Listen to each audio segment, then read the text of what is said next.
Amigos queridos, Jesus, Mestre amado, nós elevamos nesta hora os nossos sentimentos para alcançar-te a presença. Queremos nesta hora, Senhor, estagiar os nossos mais sublimados sentimentos nas faixas profundas de amor e de esperança. Ancorar os nossos espíritos pela chama da fé à progressividade da esperança, de que somos capazes de vencer a nós mesmos, trazendo no nosso íntimo o roteiro de Jesus, os passos seguros, os estágios galgados a duras penas, com sacrifícios profundos para vencermos a nós mesmos. Eis-nos aqui, Senhor Jesus, diante da grandeza do seu amor, confiantes, Mestre, de que estamos atravessando os momentos significativos para a nossa evolução moral e queremos seguir juntos, sendo uns pelos outros em todos os instantes da nossa vida. Socorre, Senhor, a nossa indigência espiritual e dá que possamos em seu nome, Mestre, refletirmos com clareza, com lucidez, as verdades de vida eterna do seu Evangelho de amor. Ampara-nos nesta hora e que os Espíritos amigos responsáveis por este Evangelho, que estão apostos solenemente, possam encontrar em todos nós as sintonias favoráveis para a livre manifestação de seus pensamentos. Faça-nos, Senhor, instrumentos dignos, instrumentos úteis, a serviço do bem, hoje e sempre, e que assim seja.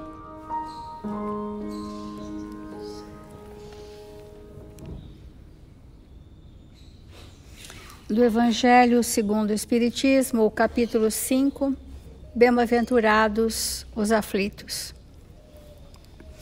E dentro das aflições terrenas, nessas bem-aventuranças, estamos refletindo sobre o suicídio e a loucura.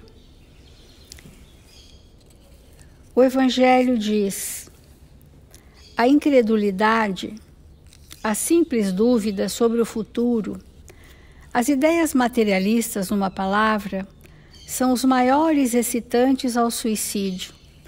Elas dão a covardia moral. Quando se vêem homens de ciência se apoiarem sobre a autoridade do seu saber para procurarem provar aos seus ouvintes que eles nada têm a esperar depois da morte, que esperança poderiam lhes dar? Isso tem sido uma constante na humanidade. As esperanças de superação e de vencer a nós mesmos estão fragilizadas porque não conseguimos ainda desenvolver sentimentos que ampliem a sensação de eternidade, porque só os sentimentos nos eternizam. As emoções doentes são fugazes, essas passarão. As provas e as expiações serão vencidas pela própria lei do progresso.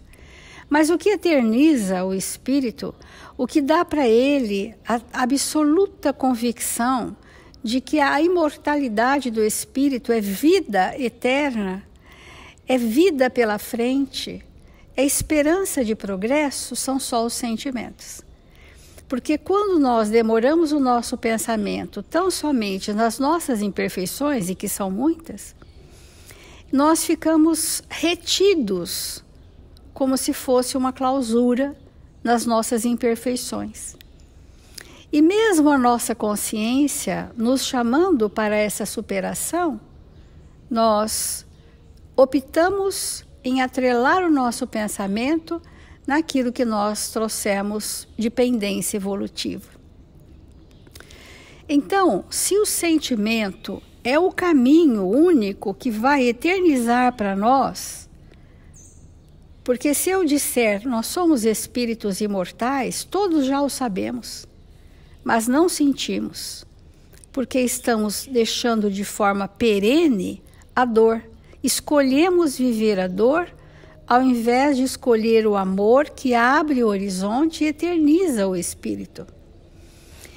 Quando Jesus nos veio trazer a lei do amor, Jesus trouxe a experiência dele de amar a humanidade. Jesus trouxe o que é a lei de Deus, vivendo a lei. Jesus nos ensina a nos amar, nos amando. Ele não recomenda só que nos amemos, ele nos ama, para que nós possamos fazer a experiência de sentir-nos amados, para que desenvolvamos em nós o desejo de amar também. Jesus veio nos ensinar a servir, servindo-nos. Veio nos ensinar o perdão, perdoando-nos. E tudo aquilo que Jesus veio ensinar, nós chamamos de páginas vivas do Evangelho, porque ele trouxe a sua experiência. Ora, vamos pensar em nós. Se eu nada sei sobre o perdão, se eu nada sei sobre a indulgência, se eu não tenho a experiência do amor verdadeiro, é preciso que alguém que ame se aproxime de mim e estenda o seu amor tão fortemente que eu me renda à força desse amor e passe a necessitar, como tomar a água, desse amor que me chegou. Quando nós estamos com essa, e todos temos a mesma necessidade, de sentirmos o amor para nos fortalecermos. Quão agradável, quão prazeroso é a aproximação de um espírito amoroso que nos agasalha nos nossos momentos de dor. Quanto é reconfortante aquele estado de pacificação que esses espíritos amorosos transfundem para nós, para que nós sejamos inoculados desse germe sagrado, chamado amor, e passamos a querer, desejar e sentir com o outro aquilo que os espíritos amigos já me fizeram sentir. Quão agradável é nós estarmos no momento de dor na presença de uma pessoa amiga, que nos compreenda, que nos respeite, que nos ombreie a existência na Terra. Quão reconfortante é essa teia de vinculações felizes, de relacionamentos promissores que nós estamos inseridos para que a gente aprenda a eternizar o espírito que somos. Para que a vida futura seja uma experiência e não uma interrogação. Então, nós trouxemos do Fonte Viva uma lição do Emmanuel, que nós vamos iniciar hoje alguma compreensão. A semana retrasada, anteontem, nós falamos da presença do amor, e hoje nós vamos falar da ausência do amor em nós, né? Diz assim: mas aquele que aborrece o seu irmão está em trevas, e anda em trevas, e não sabe para onde deva ir, porque as trevas lhe cegaram os olhos. Então, nós estamos falando aqui, nessa epístola de João, que o estado de entristecimento, desânimo, de perda da vitalidade, do significado da vida, está diretamente relacionado ao desamor pelos nossos irmãos. Esse desamor, que não começou nessa existência, ele tem raízes muito antigas, nos faz hoje espíritos muito isolados, muito ensimesmados, porque estamos ainda distantes de nos ajustar com os nossos irmãos. Então, se não cultiva, se não sabes cultivar a verdadeira fraternidade, serás atacado fatalmente pelo pessimismo, tanto quanto a terra seca sofrerá o acúmulo de pó. Só quem estabelece fraternidade legítima tem onde se segurar nos momentos difíceis, onde o pessimismo funciona como um corrosivo que se infiltra nas engrenagens das nossas emoções e nos paralisa a vontade de viver e de sentir a vida e de nos relacionarmos. Muitas vezes, isso vem de pequenas decepções amorosas, de pequenas decepções afetivas, de pequenas frustrações profissionais. Por que eu estou colocando o adjetivo pequena? Porque é proporcional à nossa pequenez. Nós não temos uma dor superlativa porque nós não somos superlativos. Nós somos pequenos. E as dores que passamos são proporcionais ao estado evolutivo em que nos encontramos.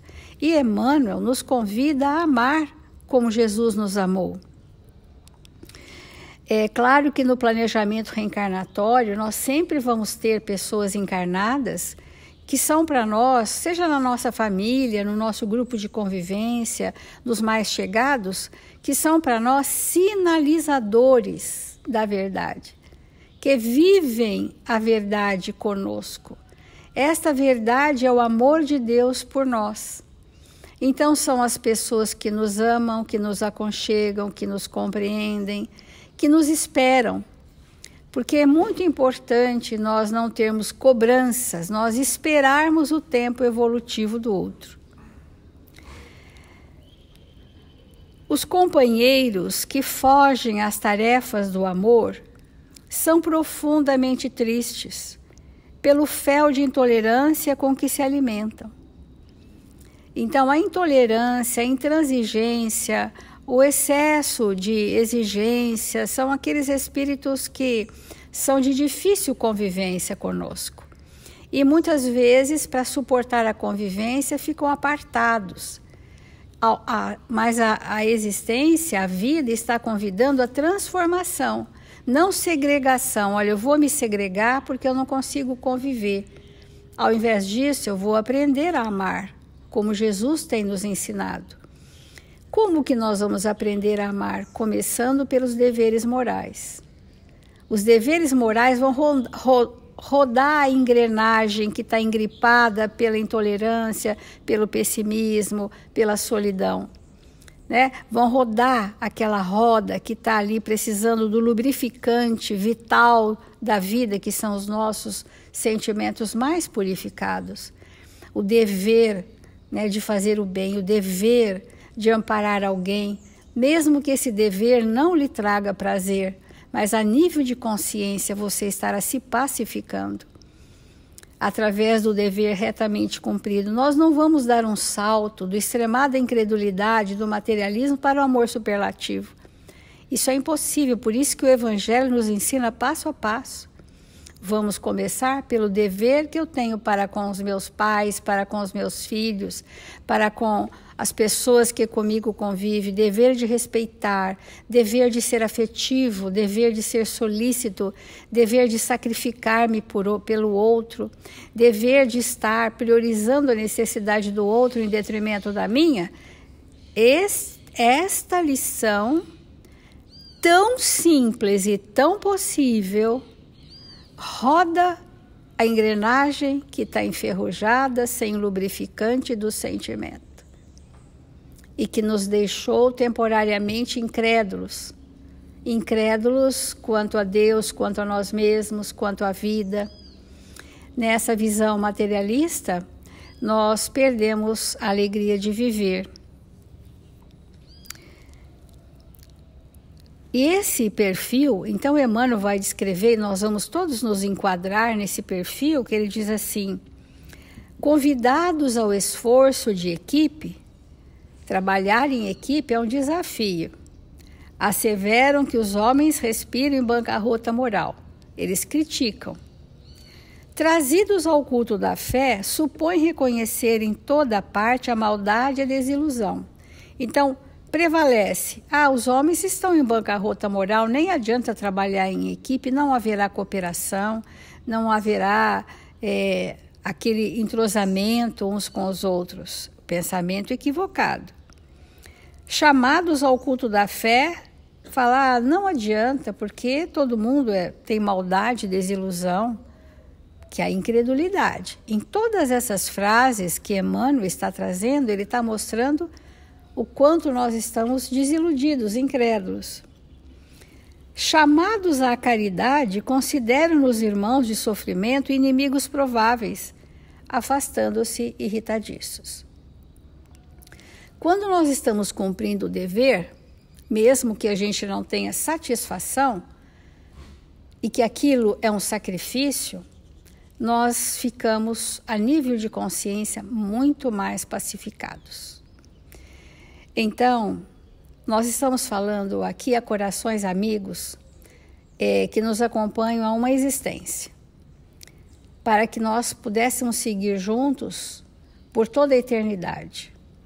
Nós estamos falando a esses corações, a nós vinculados de alguma sorte, e que experimentaram de alguma vez essa experiência do sacrifício nas ações do bem.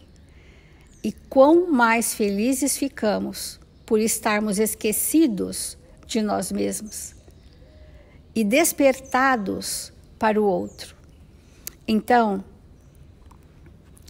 impelidos a essa ou aquela manifestação de contentamento, recuam, desencantados, crendo surpreender maldade e lama nas menores exteriorização de beleza festiva. Nós vamos compondo a nossa ótica, pensa numa lente, a nossa ótica fica impregnada do grande mal da humanidade. E nós ficamos interpretando a vida de uma forma muito acanhada, de uma forma comprometida, e sentimos que a vida se resume nessa incredulidade, na maldade, no desamor, na desconfiança. Olha que importante nós nos auxiliarmos uns aos outros a mudarmos a lente com que percebemos a realidade, porque esta lente é um equívoco e que ela conecta-nos a esse passado de tormentos do qual viemos nos libertar. Então, vamos continuar nessas reflexões por mais alguns dias.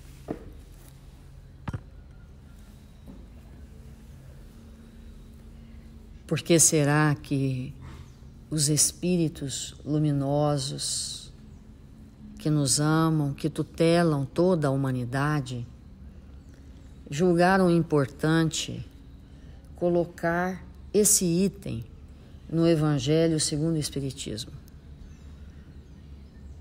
Loucura e suicídio.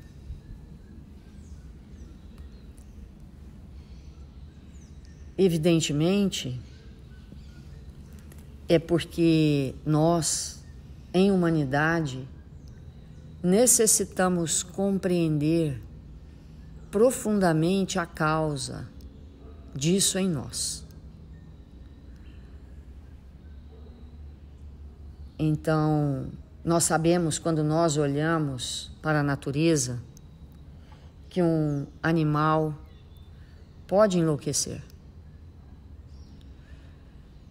Porque existem doenças que afetam de tal maneira o cérebro que o animal passa a ter um comportamento completamente estranho à sua natureza. Porque, como nós sabemos, o cérebro é o receptor das ondas magnéticas, eletromagnéticas, de todos nós, inclusive dos animais. E um homem também pode enlouquecer por um problema cerebral, um tumor, uma invasão de um micro-organismo, um AVC, enfim, um problema grave pode levar a comportamentos muito estranhos. Mas é evidente que não é disso que o Evangelho está dizendo. Ele não está abordando questões de ordem material, que podem acometer o nosso sistema nervoso. Mas ele está dizendo a respeito do pensamento, da loucura que é estruturada pelo pensamento, pela forma como nós elaboramos as ideias e as criações mentais. Definitivamente é isso que nos enlouquece. É isso que nos predispõe ao suicídio. E o entendimento dessa questão é muito profunda, porque nós vamos, para sair dessa situação que pode levar existências, temos que iniciar um processo de educação do espírito. E quando nós falamos de espírito, estamos falando desse ser imortal que somos e que necessita de uma educação que vai muito além do verniz das aparências, que vai muito além das ideias pré-concebidas de uma época, da forma como nós nos vestimos ou da cultura que nós adotamos em função de um tempo que estamos vivendo na Terra. A educação do espírito, ela alicerça o ser espiritual que nós somos nas construções que precisamos fazer em nossa intimidade em relação a valores e nos auxilia a retirar de nós as incrustações mentais alojadas na memória, no perispírito, que impedem que nós tenhamos um pensamento organizado, abalizado nas leis divinas. Então, compreender que quando nós atentamos contra a nossa existência, enlouquecemos. Literalmente, em função do que pensamos. E, portanto, identificar com clareza os nossos pensamentos equivocados é um princípio de uma terapêutica que realmente vai nos levar à saúde do espírito e, consequentemente, da mente. Então, como que nós vamos retirar de nós os entraves evolutivos que nada mais são do que ideias equivocadas sobre nós, sobre o mundo e sobre as coisas? Como que nós vamos tirar esses entraves? Temos falado todos os dias que começa por uma concepção real de Deus, que é muito difícil de ser estruturada, porque essa concepção, ela muda de acordo com o nosso processo evolutivo. E há pessoas que têm a mesma concepção de Deus igual aquele tempo em que ele estava na caverna. Não alterou nada. As suas necessidades foram alteradas e a concepção ficou a mesma. Então, nós temos dito isso e vamos repetir até terminar esse item, que isso é muito importante. Tirar os entraves dos processos evolutivos dependem de uma elaboração mais acurada sobre Deus, nosso Pai. E um outro ponto também igualmente importante, que retira de nós os entraves evolutivos que nos predispõem à loucura, é disponibilizar-nos, nos tornar disponíveis para relacionamentos profundos.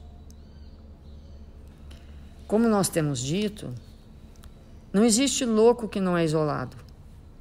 Todo louco é isolado. Até o ponto dele ser colocado num ambiente que tem até grade. Só que essa grade, que pode ser externa, antes de qualquer coisa, ela é interna. Então, para sairmos do estado de alienação e de loucura, nós precisamos nos abrir para relacionamentos profundos. Relacionamentos onde nós vamos ter trocas, começar a ter trocas, a relacionar com pessoas que pensam diferente de nós e aceitar que ela vê o mundo da maneira que eu não enxergo e não considerar isso um problema. Não colocar isso como um impeditivo de aproximação. Então, conviver com alguém que filosoficamente pensa diferente, que tem uma religião diferente, que tem uma visão de mundo completamente diferente da que eu tenho, nos torna altamente saudáveis. Altamente. Então, quando o espírito se propõe a ter amigos, a ter afetos, a estar uns com os outros, para conversar, para estudar, para aprender, para expandirmos o nosso entendimento sobre as coisas. Porque algo é muito importante de nós compreendermos. Tudo que nós sabemos, seja de qualquer assunto que for, e que gostamos daquele conhecimento, foi alguém que nos trouxe. Então, alguém, ou seja, uma outra pessoa, e portanto que não sou eu mesma, alguém é sempre importante para mim. Independente do que ele faz, do que ele pensa, do que ele sente. E isso, pensar dessa maneira, é altamente saudável. É altamente saudável. Então, chegar num ambiente onde tem bastante gente, e mesmo que eu me sinta um espírito isolado, mesmo que eu sinta que eu não tenho nada para conversar com ninguém, mesmo que eu tenha uma timidez absoluta, o fato de eu chegar num ambiente que as pessoas estão conversando e me disponibilizar a estar ali, a ouvir aquilo que está sendo dito, mesmo que eu não concorde, movimenta energias na minha intimidade que muitas vezes estão estagnadas e que necessitam de serem movimentadas. Até no movimento assim, olha, eu não concordo. Até nesse movimento. Ah, isso eu não concordo. Ah, aquilo eu concordo. Então, o movimento de nós interagirmos já nos tira, de alguma forma, desse contexto paralisado dentro de nós, das nossas concepções, que na grande maioria das vezes são equivocadas a ponto de nos isolar. Então, será que é importante nós entendermos isso? As causas? Certamente. E penetrando mais profundamente nisso, e compreendendo e nos aproximando de tudo que está ao nosso redor, nos aproximando das plantas, dos animais, das pessoas, da natureza, porque a natureza é tudo, inclusive nós. Nos aproximando de tudo aquilo que nos rodeia, e aproximar significa trocar, significa nos permitir permear por aquilo que está ao nosso redor. E isso nos equilibra. Então nós vamos pensar sobre essas questões e amanhã continuamos. Vamos fazer a prece.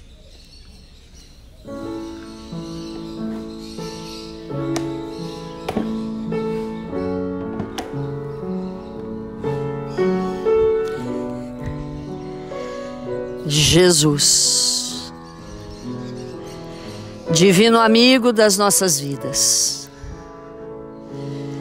nesta manhã abençoada,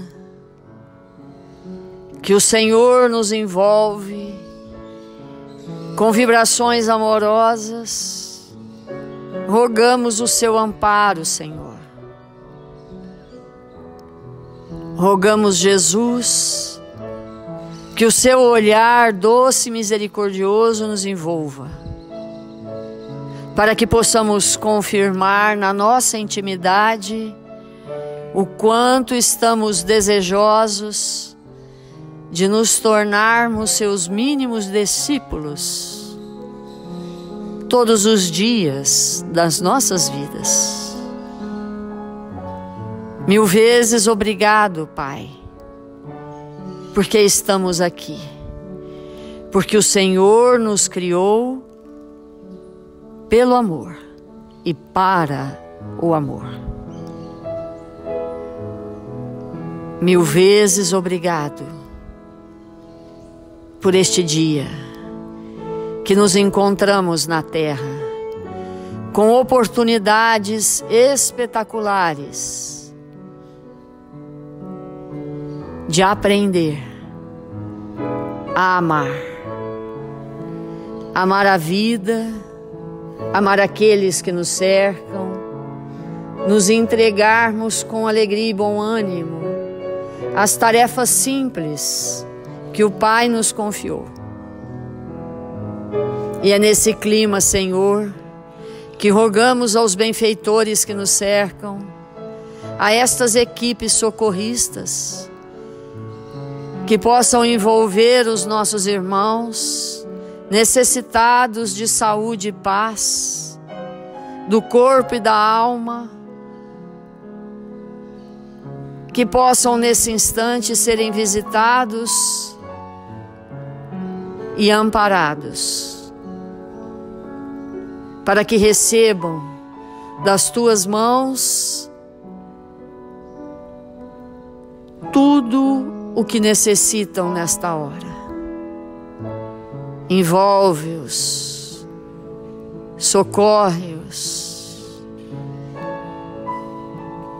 infunde em seus espíritos a vontade de viver, de construir em sua intimidade a luz do amor.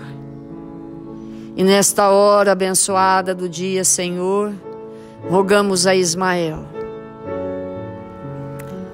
este Espírito que Jesus destacou no universo para amparar esta nação, a pátria do Evangelho, convocando todos os brasileiros a ocuparem seus lugares no concerto dos povos, agindo com dignidade, com bom ânimo, oferecendo a terra este planeta azul, morada que Jesus preparou para nós, tudo aquilo que temos de melhor. Que o Senhor esteja por nós e nos ampare, hoje e sempre. Que assim seja.